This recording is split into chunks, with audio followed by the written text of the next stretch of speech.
Hello, everybody. This is the second segment of the passages of the passage on the Iliad and Homer's writing of that.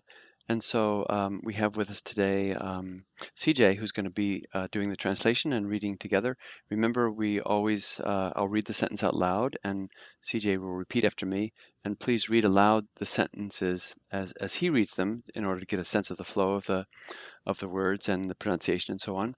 And then I'll ask him from time to time questions about the grammar and unpacking the sentence. And that way you're also working through the sentences together and understanding how they're shaped and their construction, so that you can also uh, translate the sentence as we go through this. And by the way, most of these texts will be posted on Monday, the whole text that we'll recover from Monday through Friday. And so you can normally download the text there and prepare in advance if you'd like.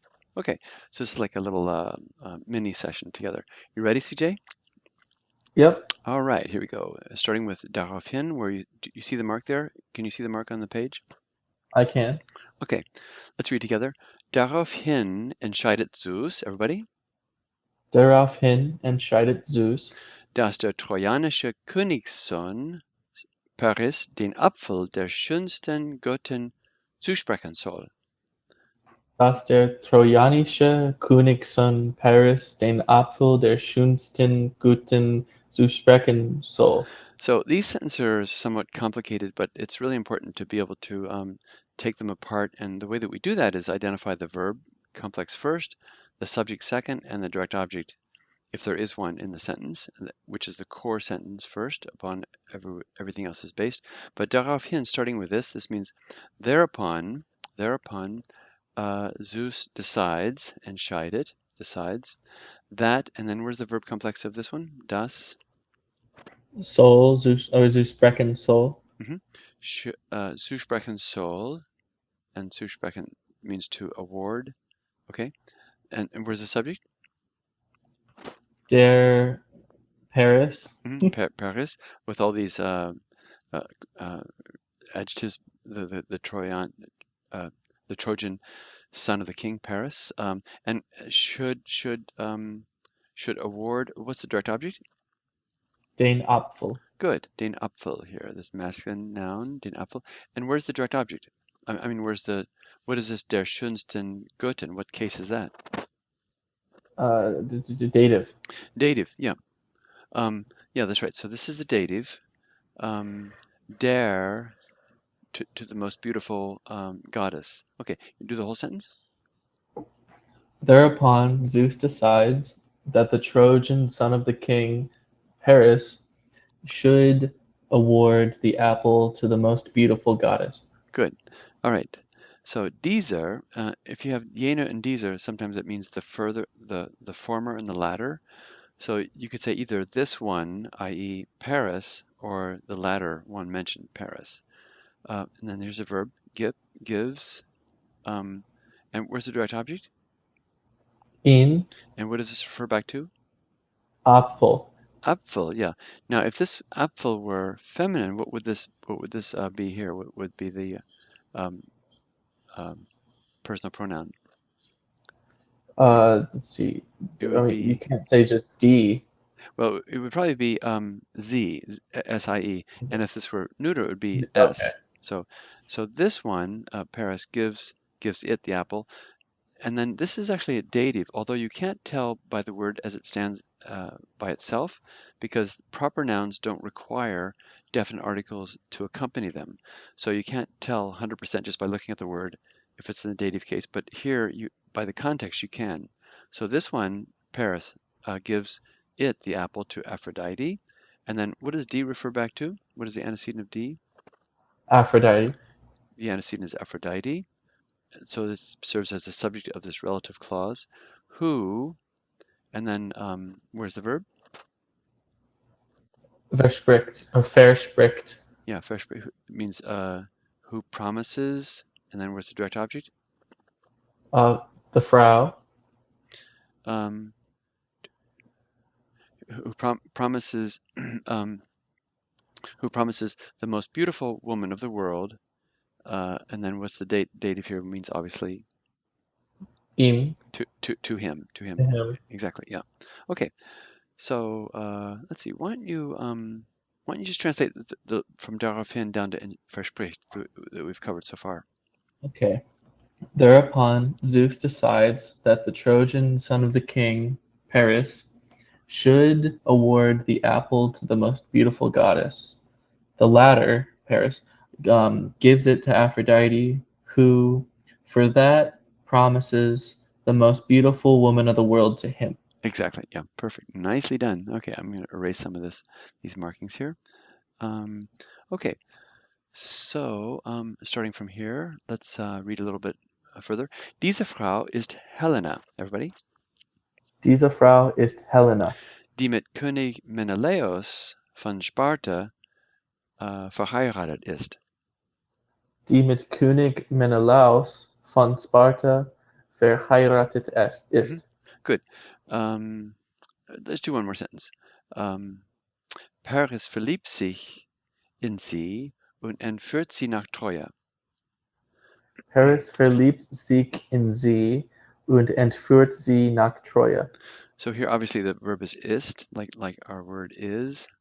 So this woman is Helen, and then this refers back to what? The antecedent is, Helen. and this form is determined by the gender and the number of this antecedent and the role that it plays. The third factor is the role that it plays in the relative clause. So who is married? Verheiraten can take a direct object, but when it's conjugated in the sentence with ist, it's serving as a past participle, but as a predicate adjective. Who is married with King Menelaus from Sparta? Okay, let's see. Let's go on from here from Paris. So Paris. uh, Paris verliebt sich in sie and führt sie nach Troja. We did that already. So where's the verb in the sentence, CJ? Verliebt Verliebt und sich entführt. and führt, yeah. So this is a sort of an unusual way that German expresses if a person is in love with somebody else, and this is kidnaps or leads astray or leads away, right? Is the second verb, but this is Paris falls in love with her in sie. This is directional accusative, and that's just the way it's expressed. It's kind of odd. Falls in love with her, and what does he do? Kidnaps her to Troy. Because of her to Troy. Let's go on. Let's see, where are we going? All the way down to Achilles, down to, where are we? Right down here. So this is our goal for today, to get down to this point. Didn't want to leave it unerased. Okay, let's see. Okay, we're going from here. Als die Trojaner die Rückgabe Helenas verweigern, everybody? Als die Trojaner die Rückgabe Helenas verweigern, Sammelt Agamemnon, der Bruder des Menelaos und König von Mykene, sammelt Agamemnon, der Bruder des Menelaos und König von Mykene, ein Herr aller Griechen. ein Herr aller Griechen. Okay, so where's the main verb in this whole sentence? Would you guess, CJ? Sammelt. Good, good, good. So as introduces a subordinate clause. You can't put a period at the end of that. So sammelt means it's present tense. He collects, and so the verb is obviously the subject is Agamemnon collects. Then this is apposition, the brother of Menelaus and king of Mycenae, etc. Now, where's the direct object of that main clause? That would be ein Herr. Ein Herr. And what gender is this? And how can you tell? Masculine? Well, it's ein. Masculine would be Or, einen in the accusative. oh, that would be a neuter. It's a neuter noun. Yeah, ein Herr. Good. So let's see. And how about this subordinate clause starting with als die? Where's the verb? Verweigern. Verweigern. That means to refuse. Okay, so as the Trojans refused the return, literally the giving back of Helen. So I think we have all the elements there together. You want to do the whole sentence?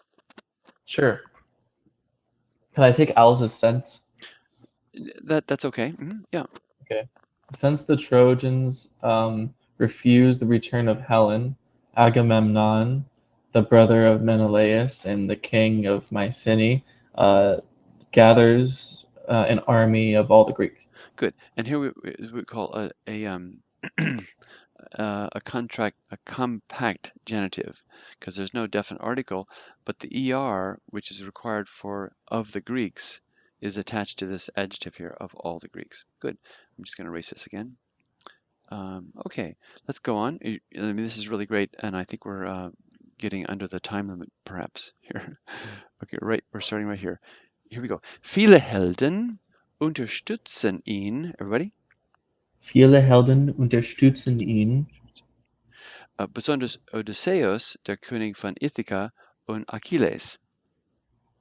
besonders Odysseus und der König von Ithaca und Achilles.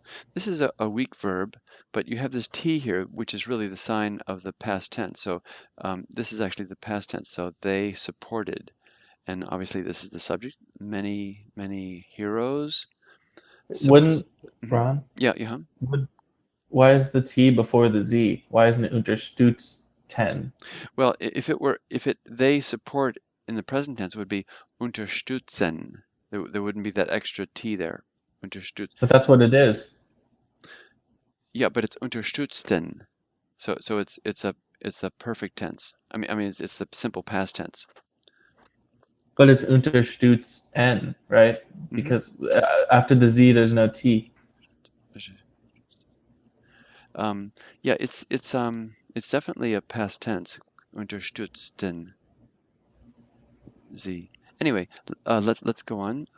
So many heroes supported him, especially, and then you want to finish this? Do this whole sentence? Sure. Particularly Odysseus, the king of Ithaca, and Achilles. Good, great. Okay, so thanks so much, and we invite you to come back for another session. This is the conclusion of the second segment of 5 altogether. So have a great day, and take care, and see you later. Thanks, bye-bye.